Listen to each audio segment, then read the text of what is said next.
Foca agora.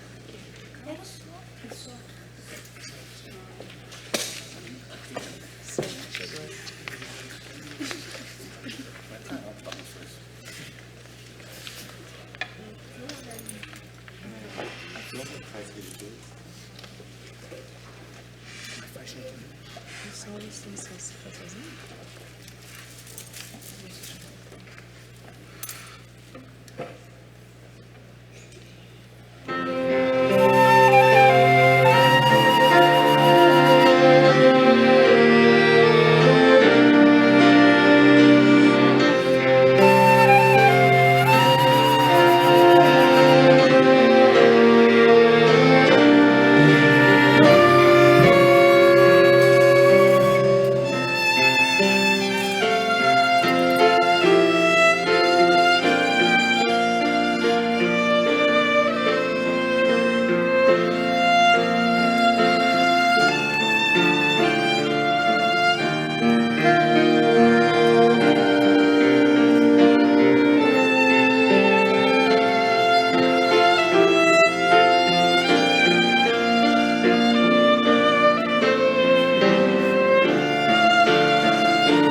Amém.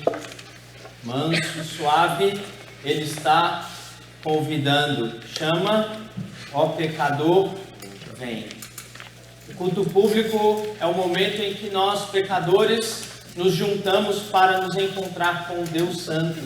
E isso só é possível porque Ele enviou Jesus para morrer no nosso lugar, levando a nossa culpa e assim nos tornar aceitáveis a Ele. E nesse espírito do Evangelho é que eu convido você a prestar culto ao Senhor e os irmãos que estão em casa a participarem conosco também. Vamos iniciar o nosso culto público com a oração. Por favor, abaixe a sua cabeça. Vamos orar ao Senhor.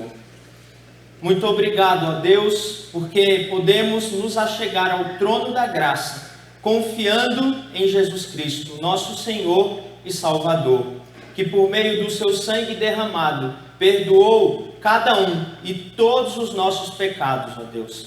Por isso somos gratos a Ti e rendemos ao Senhor louvores, honra e glória que é devida ao Seu nome, ó Pai. Nesta noite que nos ajuntamos como igreja, pedimos a Tua bênção sobre nós, que o Teu Espírito atue em nossos corações, Deus, edificando as nossas vidas promovendo o bem em nossas vidas no meio da tua igreja, ó Deus, para a glória do teu santo nome, ó Pai. Abre a nossa mente e coração para te louvar, para cantar ao Senhor, para ouvir a tua palavra, ó Deus. Essa é a nossa oração em nome de Jesus. Amém.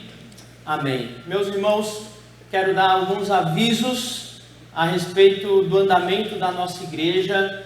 Como os irmãos sabem, tivemos mais uma fase colocada no plano de tratativas em relação ao coronavírus. E essa fase ela é mais restritiva em relação a aglomerações, inclusive afetando a vida da igreja. Num primeiro momento, nós entendemos que devemos sim observar as recomendações do governo, e por conta disso, nos próximos 2 domingos, os nossos cultos e todas as atividades não serão presenciais, mas online. Então nós contamos com o apoio dos irmãos. Um pouco mais à frente eu vou falar mais sobre isso e nós vamos orar a respeito disso e clamar ao Senhor uma intervenção dele no nosso país, que precisamos muito. Quero agradecer aos irmãos que oraram e apoiaram a família do Chico Lopes durante essas semanas difíceis que eles enfrentaram, mas a igreja orou, os irmãos participaram, e eu creio que a família se sentiu amparada pela igreja. O Senhor chamou a nossa irmã e agora ela desfruta da presença do Senhor. E a família precisa ainda das orações, precisa ainda do cuidado dos irmãos. Ligue, ore, converse e apoie os nossos irmãos nesse tempo difícil que eles ainda estão passando. Quero chamar o pastor Valdenberg aqui e o presbítero Alan Caster.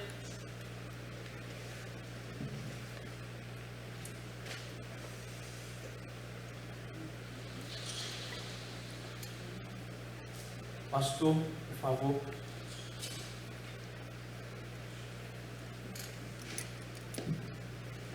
Paz e graça, irmãos, paz e graça. Que o Senhor nos dê a alegria da sua presença e direção para todos os trabalhos que Ele nos confiou. Por conta desse trabalho que Ele nos confiou, o conselho esteve reunido algumas vezes e orações foram feitas ao nosso Deus. E nós então convidamos o presbítero Alan Caster Sinai de Librelon para assumir a diretoria do Ministério de Ensino da igreja. Toda a parte de escola dominical de ensino está sob a tutela dele. Nós ficamos contentes por reconhecer nele um homem de Deus e por entender que o Senhor vai abençoar todo o Ministério de Ensino da igreja através dos dons e do desenvolvimento do trabalho que ele deu ao seu servo. Lógico, ele não vai fazer isso sozinho. Haverá uma equipe, ele está montando uma equipe que vai auxiliá-lo para que o desenvolvimento do ensino da igreja seja eficaz, seja suficiente. Há um texto que eu queria ler.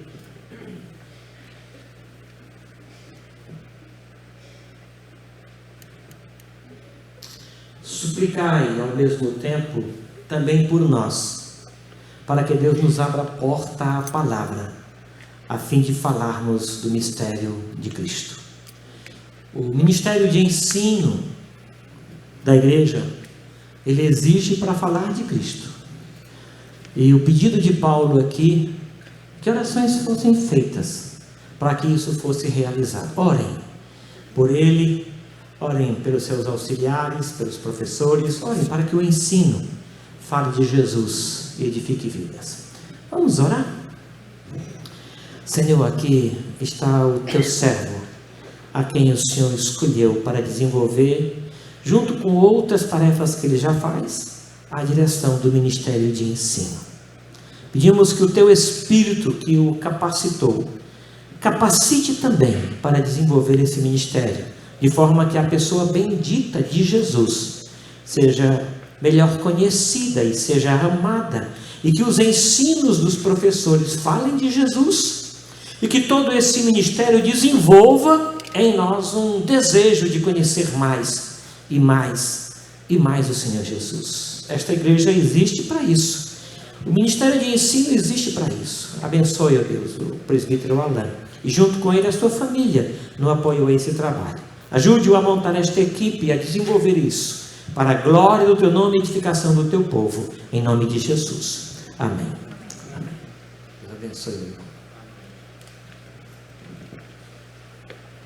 Graça e paz, meus irmãos. Obrigado, pastor, pela oportunidade, obrigado pelas orações dos irmãos. Só queria completar a informação do pastor dizendo que a equipe já está formada. Já enviei o convite, passei o período em oração, convidei algumas pessoas que comporão aquilo que nós estamos chamando de Conselho de Ensino, o Ministério de Ensino da Igreja Cristã Evangélica, aqui a Central.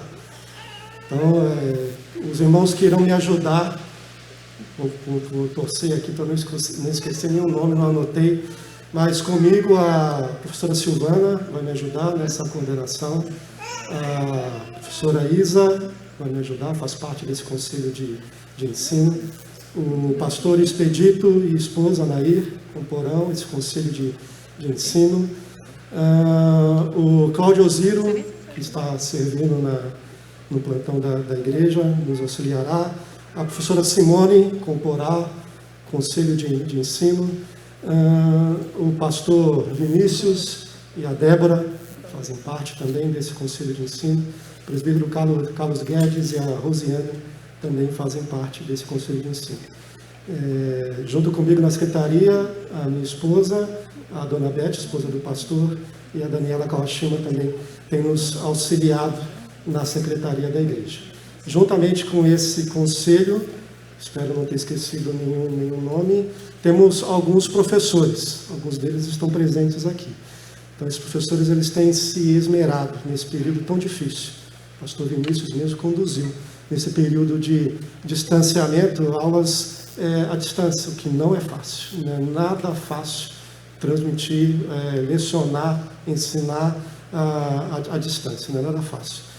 Então, o que eu peço para os irmãos nesse momento, confirmando a palavra do pastor, é que orem bastante, para que Deus abençoe todos esses irmãos que se dispuseram a auxiliar, se dispuseram e já estão servindo, lecionando, dando aula para todas as faixas etárias aqui dessa igreja. Que os pais motivem os filhos a virem, né? Não nessas próximas 2 semanas, que essa atividade presencial estará interrompida, mas que motivem seus filhos, suas filhas, a assistirem à aula que será transmitida à distância. Os professores já estão organizando isso e com certeza vão fazer da melhor forma essa ministração. Então, nesse momento, o que eu peço para os irmãos é que orem para que Deus abençoe, para que o Espírito Santo nos ensine, nos capacite para conduzir esse ministério tão importante para todos nós, tão importante para a igreja, tão importante para os pais, para os filhos, jovens, adolescentes, adultos, pessoas de mais idade, mas é isso, que o Senhor nos abençoe por meio da oração da igreja, que eu tenho certeza que estarão orando constantemente a favor desse ministério. Muito obrigado. Obrigado, Alain. Por favor, abra a sua Bíblia, Colossenses, capítulo 4, verso 2 a 4. O pastor Waldenberg fez menção desse texto. Colossenses 4, verso 2 ao verso 4. Mesmo assentados, vamos ler esse texto, que diz assim: perseverai na oração, vigiando com ações de graças, suplicai ao mesmo tempo por nós, para que Deus nos abra porta à palavra, a fim de falarmos do mistério de Cristo, pelo qual também estou algemado, para que eu manifeste como devo fazer. Meus irmãos, esse texto é um texto em que Paulo convida a igreja a orar, perseverar na oração. E o tempo que nós temos vivido é um tempo que carece de oração. Vivemos num caos social, político, econômico, e agora também afetando a igreja como um todo. Fomos impedidos de prestar culto ao Senhor. Os irmãos têm noção da gravidade do que é isso? Homens ímpios impedindo a igreja de prestar culto a Deus. E nós queremos então orar ao Senhor, pedindo discernimento e sabedoria para saber o que devemos fazer a respeito disso. Pois é algo muito grave e sério que nós precisamos lidar. Sabemos da gravidade desta pandemia.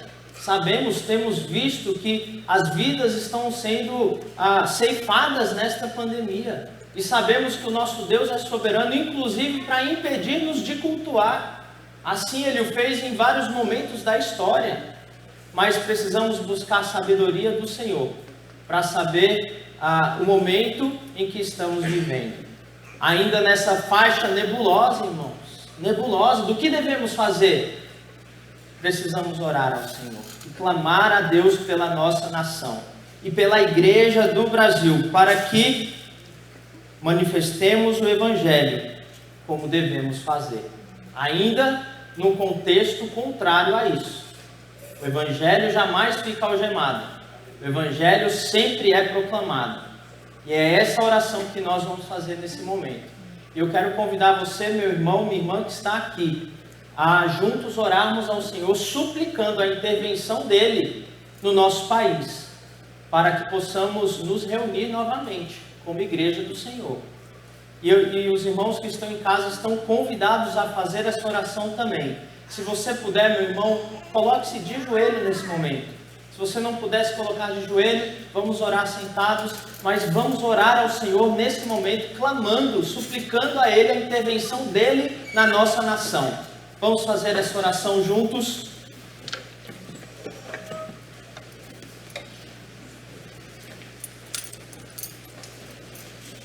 Ó Deus, teu povo se dobra diante de ti nesse momento, como igreja do Senhor, Deus.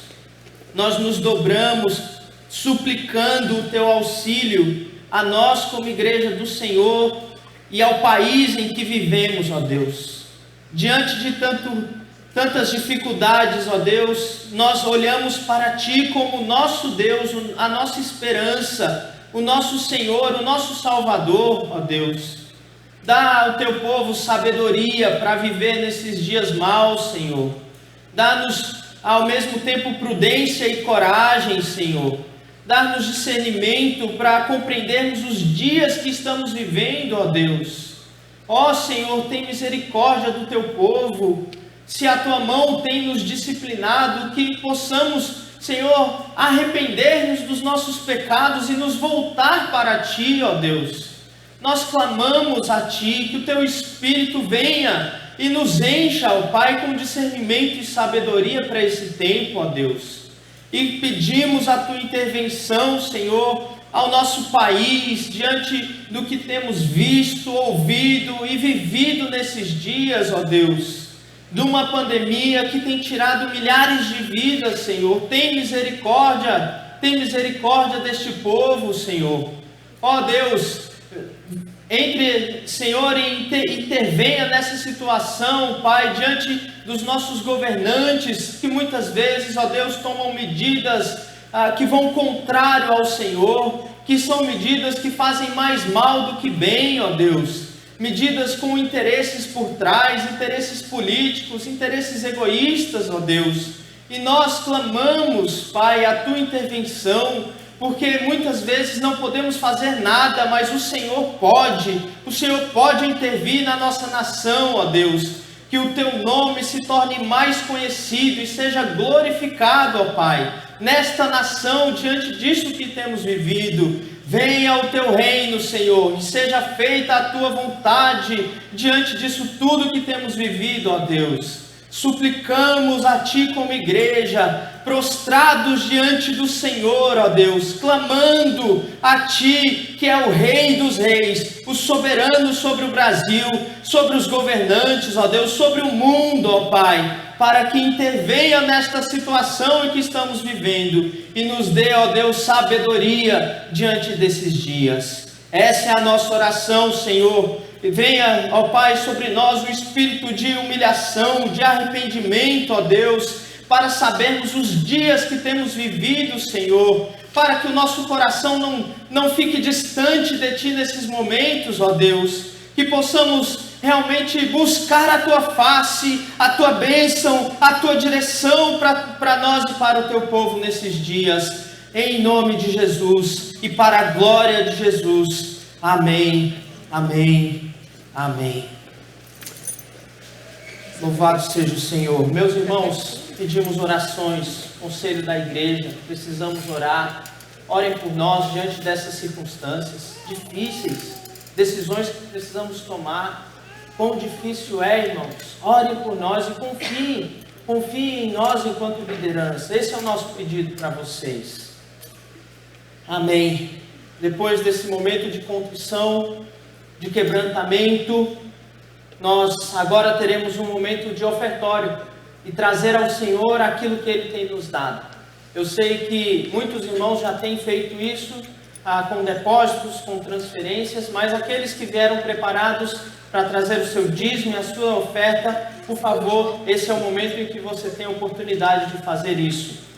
Nós vamos cantar um hino, Salmos e Hinos de número 335. Convido os irmãos a colocarem-se em pé para fazermos e cantarmos juntos. Ao final, eu vou orar agradecendo ao Senhor pelos dízimos e as ofertas.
Obrigado, Senhor.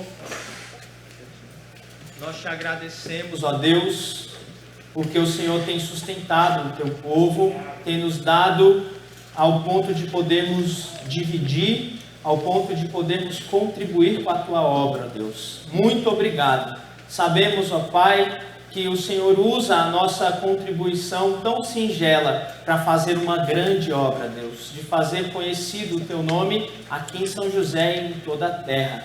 Te louvamos e pedimos ao Senhor pelos irmãos que não estão empregados, ó Deus, e precisam de uma porta para que também possam participar da tua obra, Pai. Abençoa, abre portas e direciona o teu povo, ó Deus. Somos gratos pela tua boa mão sobre nós, em nome de Jesus. Amém.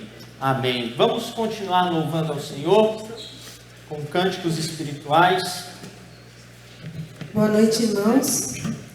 Eu acredito que praticamente todos nós tivemos planos frustrados por causa dessa situação toda que o mundo tem vivido, né? E a palavra de Deus diz que o coração do homem pode fazer planos, mas o Senhor que nos confirma. Então nós estamos aqui orando, conforme o pastor pediu, né? Clamando para que Deus mostre quais são os planos dele, diferente dos nossos, mas que são soberanos. E o nosso cântico, que também é um versículo bíblico, diz que grandes e admiráveis são as tuas obras, Senhor Deus Todo-Poderoso. Justos e verdadeiros são os caminhos dele. Então vamos louvar esse Deus Todo-Poderoso que está traçando caminhos ainda misteriosos para nós. Nós vamos buscar, mas são caminhos perfeitos.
A palavra do Senhor ainda diz que as misericórdias do Senhor não têm fim, renovam-se a cada manhã.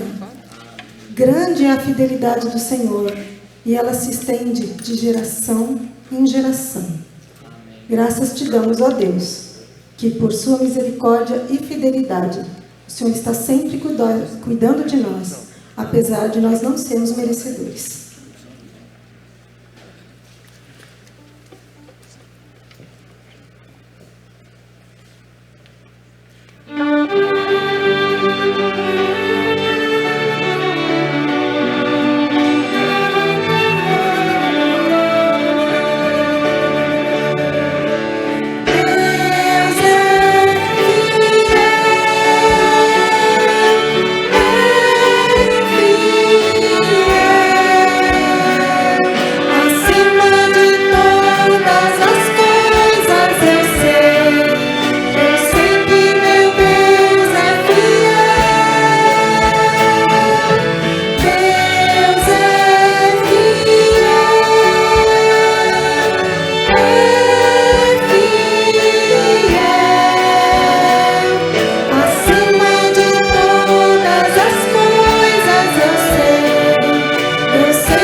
o presbítero Alan Caster pede para avisar os irmãos, ele não mencionou, mas o Davi e a Beth também são membros do conselho de ensino da nossa igreja. Presbítero Jonas, vai ter? Sim ou não? Tá. O presbítero Jonas pede para avisar que as crianças que desejarem, hoje teremos ali o culto infantil para elas também. Então, as que estão aqui e desejarem participar, podem acompanhá-lo agora, antes da mensagem que iremos trazer aqui. Tá bom? Vamos abrir a palavra do Senhor. Convido você, meu irmão, minha irmã, a abrir a Bíblia no Evangelho de Mateus, capítulo 5.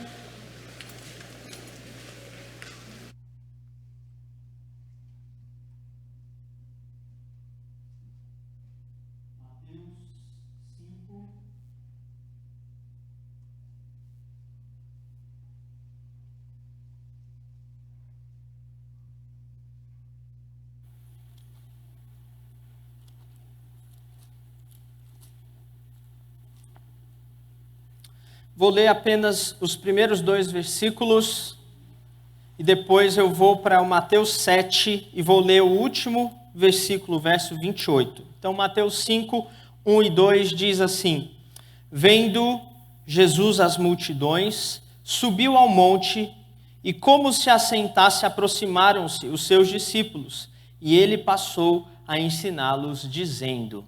Agora vai para Mateus 7, verso 28.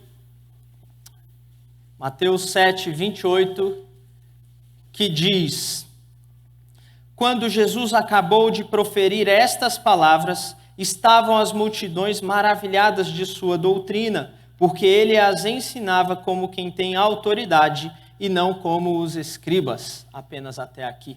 Vamos orar mais uma vez? Senhor Deus, já cantamos, já nos alegramos em Tua presença, bem como já nos quebrantamos em Tua presença, ó Deus.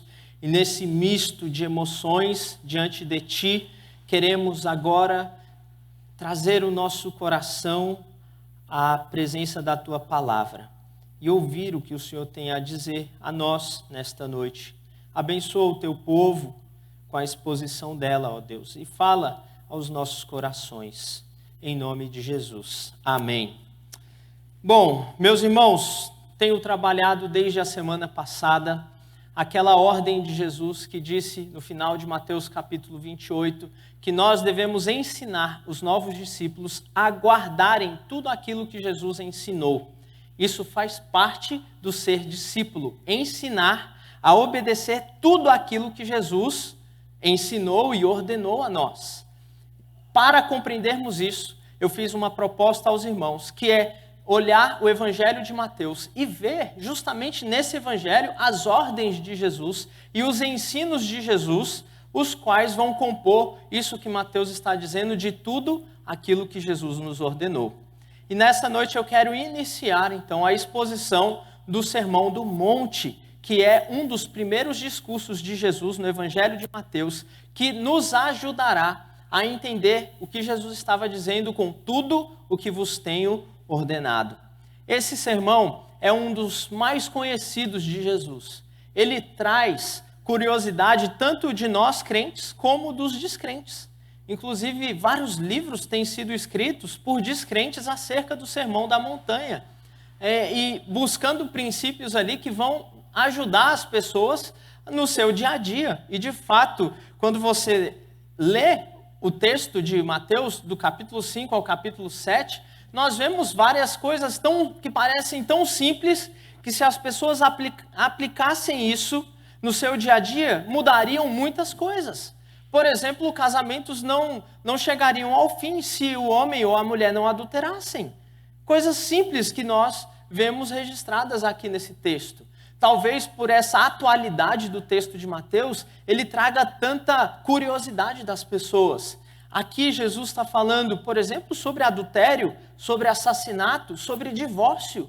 Jesus está falando nesse texto sobre tantos assuntos, humildade e orgulho, a forma correta de se orar, jejum, a religiosidade, Quantas coisas Jesus está falando nesse texto e que então torna um texto tão interessante para nós.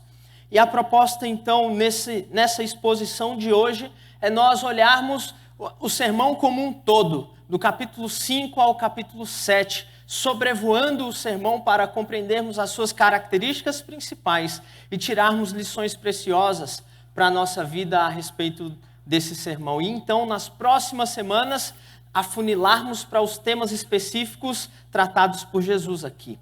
Bom, a primeira questão que eu gostaria de destacar para nós está no início do capítulo 5, que diz: vendo Jesus as multidões, subiu ao monte e, como se assentasse, começou a ensinar. Essa questão parece ser apenas uma descrição de Mateus do que estava acontecendo. Jesus estava na região da Galileia, no início de seu ministério, e ele passa a ensinar as pessoas.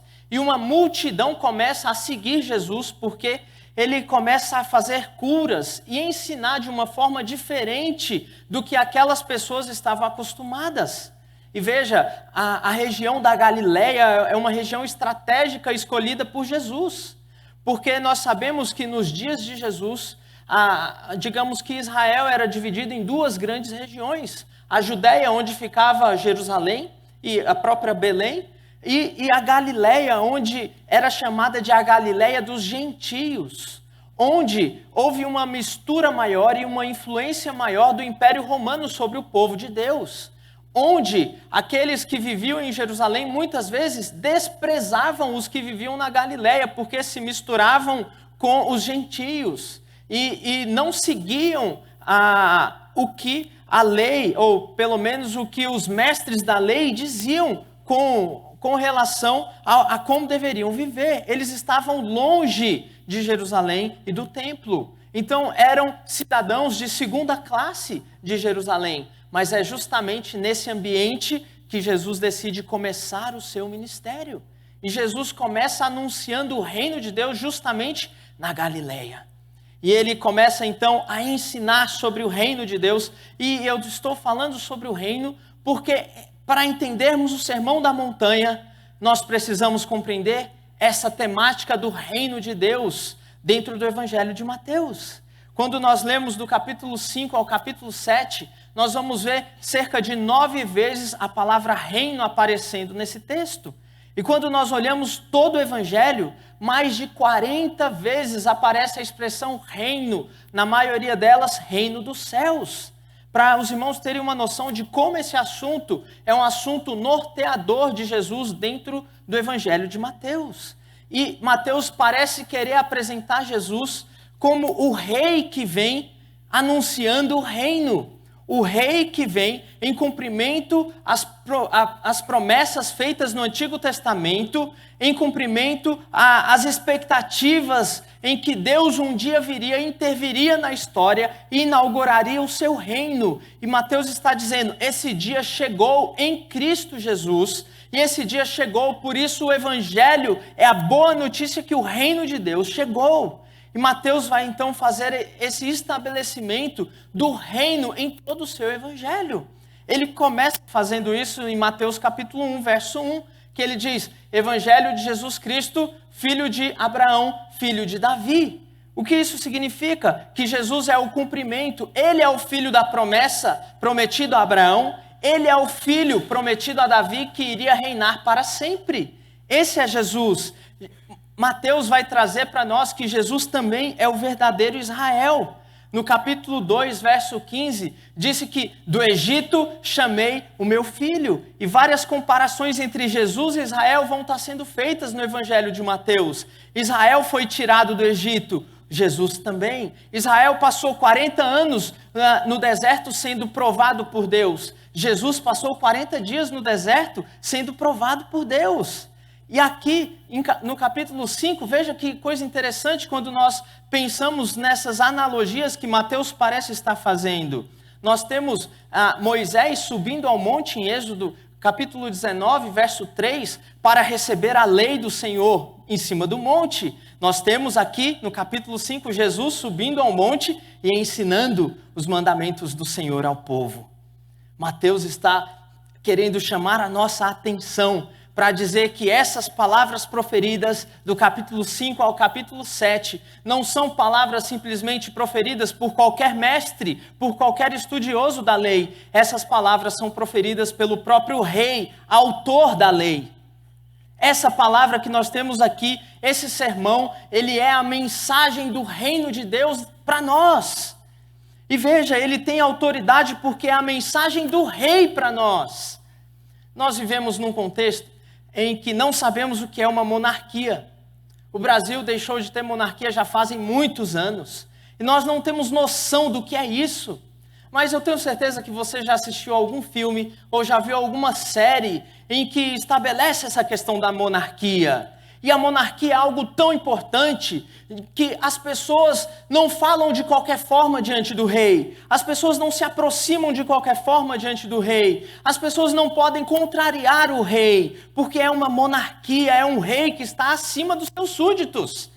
E eu quero dizer aos irmãos que o Evangelho apresenta um rei que está governando os seus súditos. É um governo gracioso? Sim. É um governo salvador? Sim. Mas é uma monarquia. O mundo de Deus não é uma democracia, onde a voz do povo é que comanda as coisas, onde quando o povo se junta e diz o que é certo, então isso passa a ser o certo. Não. O mundo de Deus é uma monarquia onde Ele estabelece as regras, onde Ele estabelece o que é o certo e o que é o errado, quais são os princípios a serem seguidos, as normas, como a vida deve ser vivida. É assim o mundo que Deus criou. Mas nós sabemos que nós, seres humanos, que deveríamos ser os súditos fiéis desse reino, nos rebelamos contra Ele e inauguramos o nosso próprio reino, que eu vou chamar nesse sermão de mundo. O mundo é o nosso próprio reino que se opõe a esse governo soberano de Deus. Então, Deus promete um momento que Ele vai intervir na história e vai restaurar o seu reino de forma completa. E esse momento chegou quando o Senhor Jesus, quando o Filho de Deus se encarnou e viveu entre nós e habitou entre nós para revelar quem Deus é e para inaugurar o seu reino entre nós. É Deus intervindo na história para mudar, para restaurar tudo aquilo que o pecado destruiu.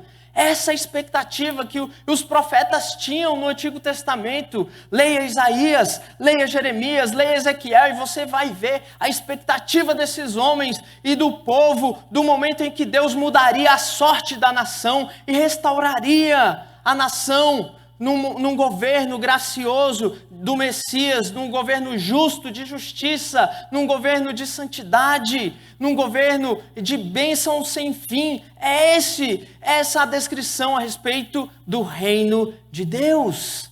E essa mensagem que nós temos aqui, ela não é a mensagem de qualquer homem, é a mensagem do rei do reino de Deus, o Senhor Jesus, o Cristo, o Messias. Por isso essa mensagem é importante. Por isso aqueles que desejam entrar no reino precisam ouvir esta mensagem. Porque se alguém quer entrar no reino, se alguém quer fazer parte, viver no reino, precisa ser sobre as leis do rei do reino. Não dá para viver no reino de Deus vivendo com as leis desta terra. Não dá para viver no reino de Deus observando as suas próprias leis, as suas próprias regras. Não. Ele tem um governo gracioso, mas ainda assim é um governo, é um rei que estabelece como as coisas têm que ser. É isso que Jesus está, então, ensinando aqui como alguém que tem autoridade. É por isso que as multidões, quando ouvem, elas ficam maravilhadas, porque Jesus fala não apenas como alguém que está falando a respeito de alguma coisa, ele está falando como o próprio autor da lei, porque ele é o rei do reino que veio reinar. É isso que Jesus faz, essa é a missão de Jesus. É por isso que ele morre na cruz, para reinar, para salvar um povo e colocar esse povo no seu reino. É por isso que Jesus vem e habita entre nós. O reino de Deus é a mensagem central de Jesus no Novo Testamento. Ele está trabalhando no mundo para restaurar o seu reino em toda a terra. Reino este que foi, num sentido, atacado, que foi usurpado por nós pecadores. Então Jesus está falando sobre esse reino, um reino que é soberano, que tem leis soberanas, que ele estabelece a forma como nós devemos viver. Essa mensagem tem autoridade por conta de quem diz. Não sei se você já passou por essa experiência. Eu já, muitas vezes na minha infância. Está lá na hora do almoço e eu estou brincando de alguma coisa e minha mãe, então, fala para um dos meus irmãos vir me chamar para almoçar. E o meu irmão vem e diz, olha Vinícius, vamos almoçar, está na hora do almoço. E eu digo para ele, não vou, você não manda em mim. Então, ele vai e volta para minha mãe ou meu pai e diz, ele diz que não vai, que eu não mando nele. Aí, minha mãe diz assim, então vai lá e diz que eu que estou mandando ele vir. Já aconteceu com você? Então, o irmão chega lá todo orgulhoso e diz, olha, a mamãe está dizendo que ela que está mandando você ir. Então, não tem alternativa, meu amigo. Se você não for, a chinela vai estralar, né? O cinto vai comer, né? A havaiana vai chegar até você, a varinha vai beliscar o teu bumbum. Alguma coisa vai acontecer se você não obedecer o seu pai e a sua mãe. Então, a mensagem tem autoridade por conta de quem está dizendo. Se é o meu irmão dizendo, eu não vou obedecer. Por quê? Meu irmão não manda em mim. Mas se é a minha mãe ou meu pai, eu tenho que obedecer. O que nós temos aqui é a mensagem do rei do reino, dizendo como nós devemos viver, como nós precisamos seguir a nossa vida. Por isso, é uma mensagem que nós, discípulos, ou os súditos do reino, o que é a igreja, senão os súditos do reino, nós precisamos seguir o que Jesus tem a nos dizer. Então, a primeira característica desse sermão que eu quero destacar para os irmãos é que este sermão traz a mensagem do reino de Deus para nós. Mas acompanhe também aí na sua Bíblia uma característica muito interessante. Verso 1 ainda diz assim, Mateus 5, diz, aproximando-se os seus discípulos, ele passou a ensiná-los, dizendo, quem Jesus estava ensinando? Os seus discípulos. A multidão estava ali. A multidão estava acompanhando, mas Jesus estava ensinando os seus discípulos. Por que Jesus estava ensinando os seus discípulos e não simplesmente toda a multidão? É claro que a multidão estava tendo acesso ao ensino de Jesus, mas o texto diz que ele passou a ensinar os seus discípulos. Porque, meus irmãos, o que nós temos relatado de Mateus capítulo 5 ao capítulo 7 não pode ser obedecido por ninguém que não seja discípulo de Cristo. É de nós, discípulos de Cristo, que ele vai nos cobrar. Porque o homem sem Deus não pode obedecer à lei de Deus. O homem sem Deus não é capaz de obedecer o Senhor. O homem de Deus, o homem sem Deus, por mais que se esforce, jamais consegue obedecer ao Senhor. Nós vivíamos assim anteriormente. Até mesmo as nossas melhores ações, as nossas melhores obras, Isaías vai dizer que é como trapo de imundícia. Até mesmo os nossos melhores feitos não são aceitáveis diante de Deus. Por isso ele está dizendo que essa mensagem é para os súditos do reino. Essa mensagem é para você que faz parte do povo de Deus. Essa mensagem é para você que é discípulo de Cristo.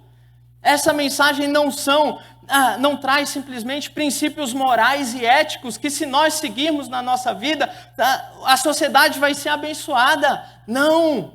Essa mensagem traz o caráter de Deus. Essa mensagem mostra quem Deus é e como Ele deseja que nós vivamos. Essa mensagem é completamente diferente de qualquer outra coisa que o mundo possa produzir. É isso que Jesus está dizendo aqui quando ele passa a ensinar os seus discípulos. Eu poderia dar muitos exemplos para os irmãos, mas veja comigo, o mundo se orgulha de viver orgulhosamente. O mundo conta os seus grandes feitos. Nós ensinamos os nossos filhos a estudarem para serem alguém na vida, para terem as melhores profissões, os melhores cargos, para ser alguém de prestígio na sociedade. O mundo pensa assim. Mas olha o que Mateus 5:3 diz, bem-aventurados os humildes de espírito, porque deles é o reino de Deus. Totalmente contrário. Se o mundo prega o orgulho, no reino de Deus é a humildade.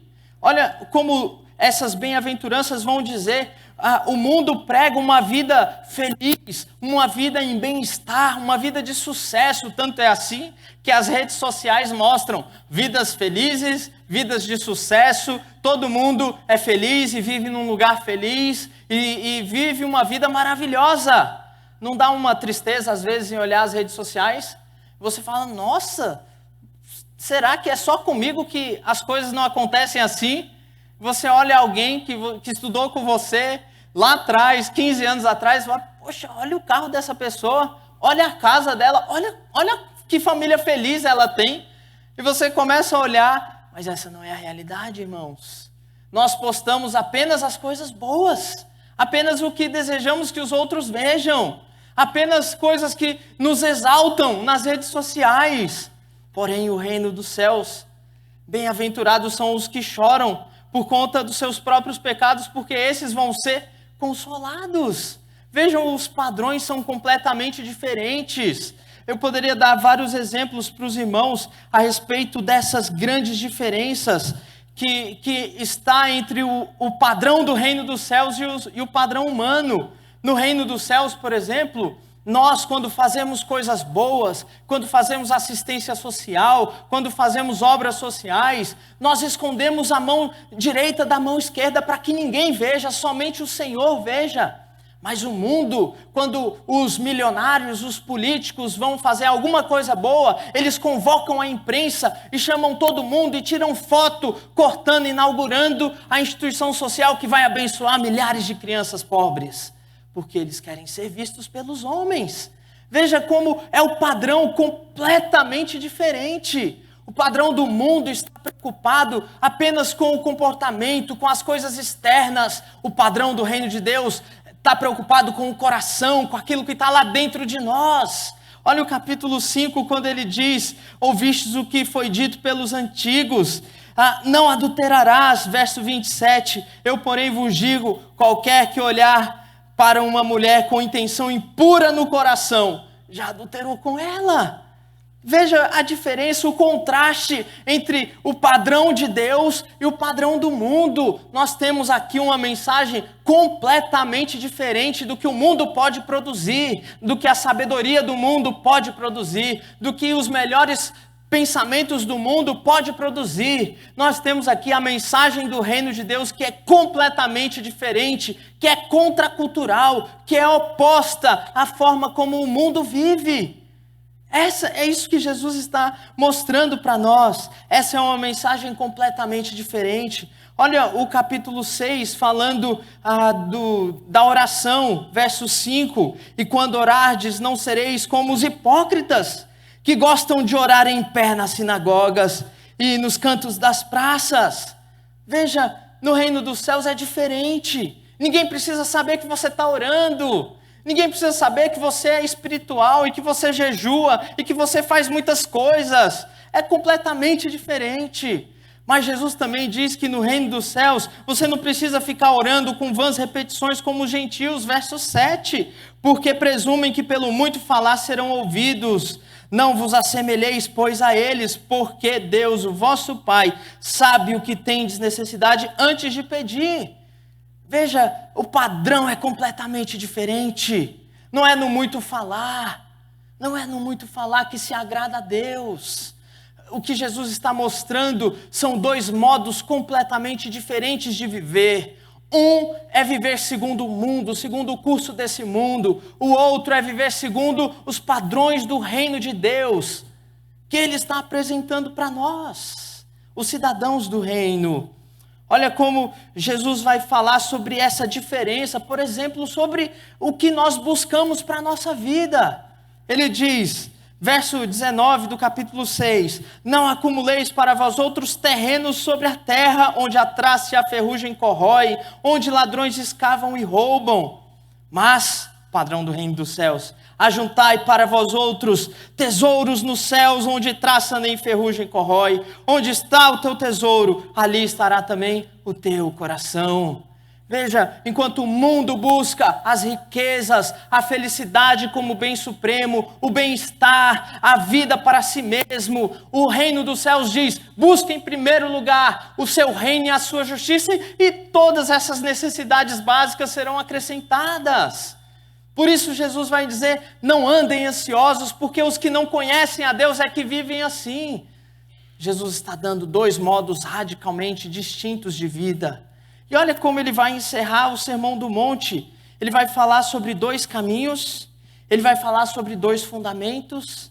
Olha o capítulo 7, verso 13. Entrai pela porta estreita, larga é a porta e espaçoso o caminho que conduz para a perdição, e são muitos os que entram por ela.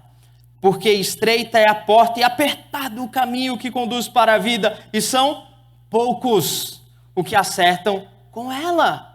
2 modos distintos de viver. Um segundo o curso desse mundo. O outro segundo os padrões do reino de Deus. Essa mensagem do reino de Deus é completamente diferente dos padrões do mundo.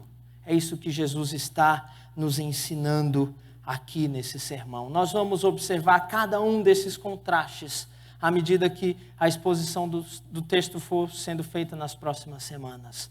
Mas eu quero encerrar essa exposição pensando em algumas coisas úteis para nós, para a nossa aplicação já a partir dessa reflexão no todo do Sermão da Montanha.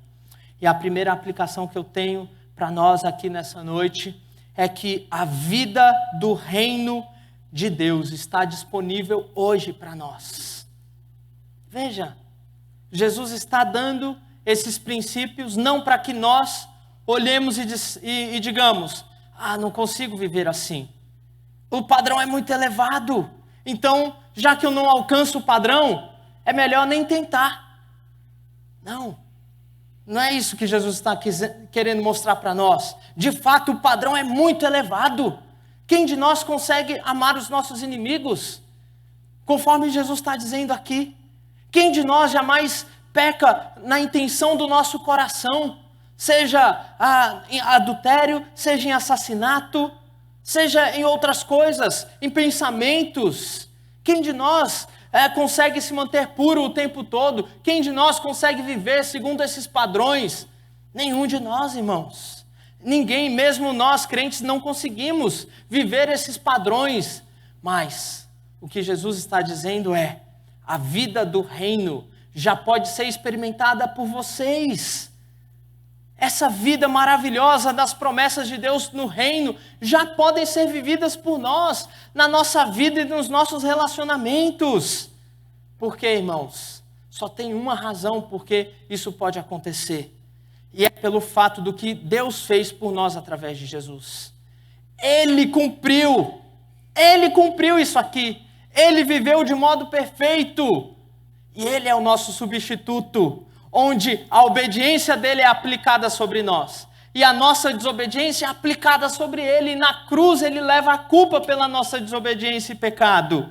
É por isso, pelo que Ele fez por nós, que nós podemos viver as benesses, as bênçãos do reino, aqui na nossa vida, experimentando pela fé tudo isso que Jesus está dizendo. Então, as bênçãos desse reino, as bênçãos que vão acontecer por conta de amarmos uns aos outros, por conta de sermos humildes de espírito, por conta de chorarmos pelos nossos pecados, por conta de buscarmos, termos fome e sede da justiça, por conta de sermos os seus súditos nesse reino, essas bênçãos já estão acessíveis para nós. Em outras palavras, o que Jesus está dizendo é: a graça que salva vocês da condenação da morte e do pecado é a mesma graça que santifica, a mesma graça que te alcançou e te resgatou, não te deixa mais vivendo conforme você acha mais certo, mas essa graça agora te coloca nos padrões do reino de Deus e vai te aperfeiçoar para que você seja a imagem de Cristo. Por isso nós podemos viver os padrões desse reino em nossa vida agora já. Em outras palavras, nós podemos viver uma vida abundante nesse mundo. E a vida abundante só pode ser vivida quando nós praticamos a palavra de Deus. Somente assim. Jesus disse que veio para nos dar vida e nos dar vida em abundância. E essa vida abundante são essas benesses do reino que Jesus coloca disponível para nós aqui nesse texto. Mas para isso, irmãos, precisamos obedecer o Senhor. Precisamos seguir o que Ele tem a dizer aqui. Precisamos cumprir os padrões dEle, não os nossos. Precisamos aplicar na nossa vida, no nosso casamento, na nossa família, nos nossos relacionamentos, isso que Ele colocou para nós aqui. Se nós praticarmos humildade, por exemplo, quanta coisa vai mudar na nossa vida? Quantos benefícios nós vamos vivenciar só pelo fato de sermos humildes e não arrogantes?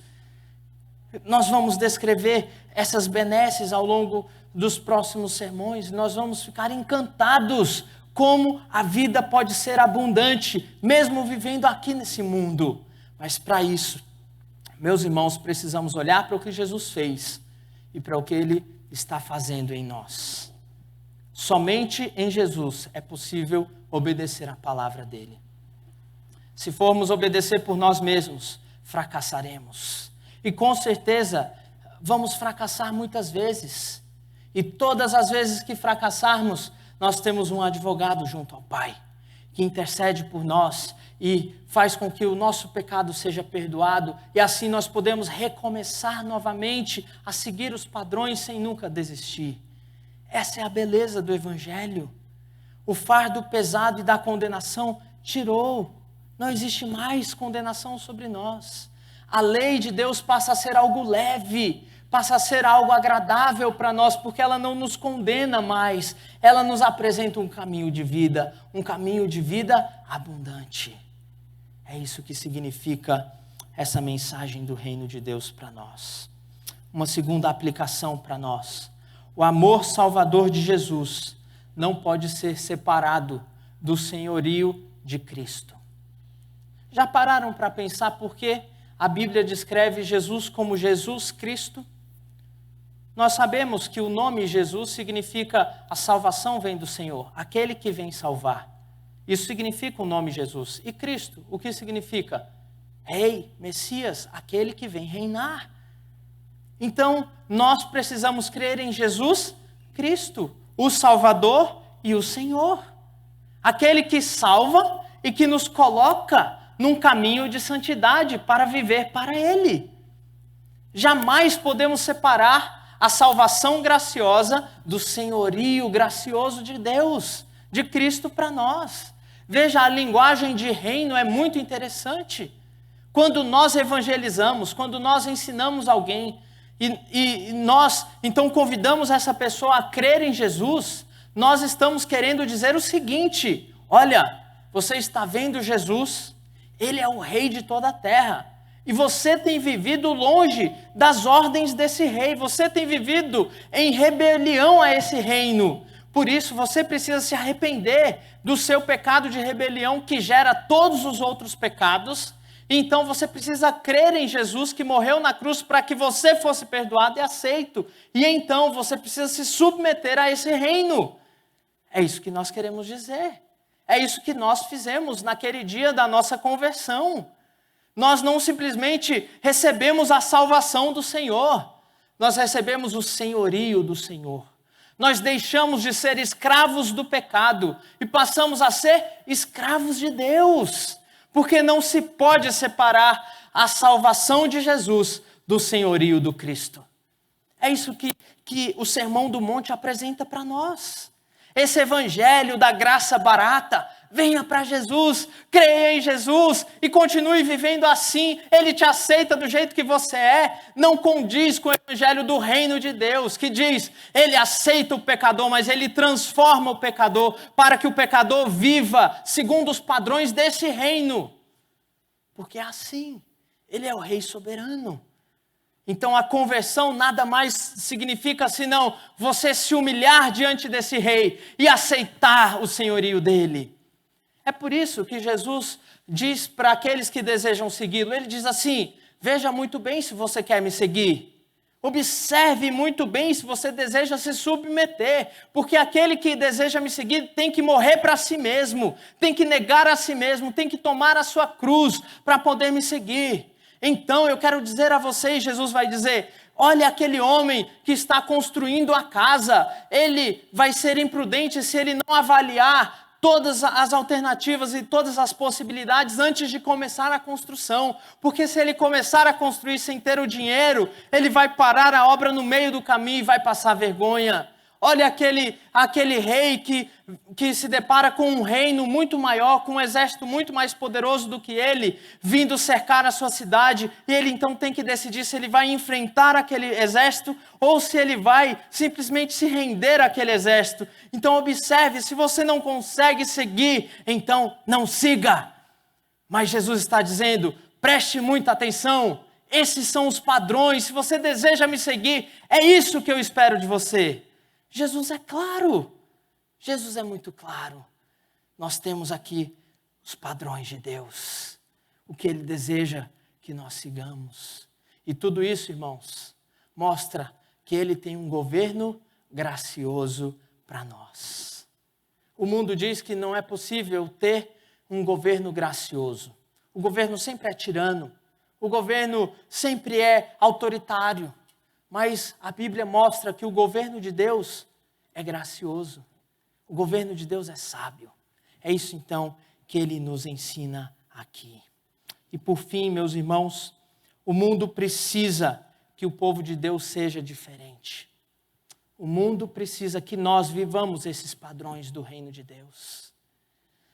Lloyd Jones, um pregador inglês, disse certa vez que o que o mundo mais precisa não são campanhas de evangelismo para atraí-los à igreja. Não. O que o mundo mais precisa é que nós, crentes, possamos ser sal de verdade, possamos brilhar a luz de Cristo, e então o mundo virá. O mundo virá como nós vivemos e será atraído pela forma como nós vivemos. Do que adianta fazermos campanhas de evangelismo se o nosso testemunho é ruim no trabalho? O que adianta você lá no trabalho dizer que é crente, abrir a Bíblia e ser o pior empregado lá do seu setor? Do que adianta você dizer que é crente na escola e viver passando cola do jeito que os outros vivem?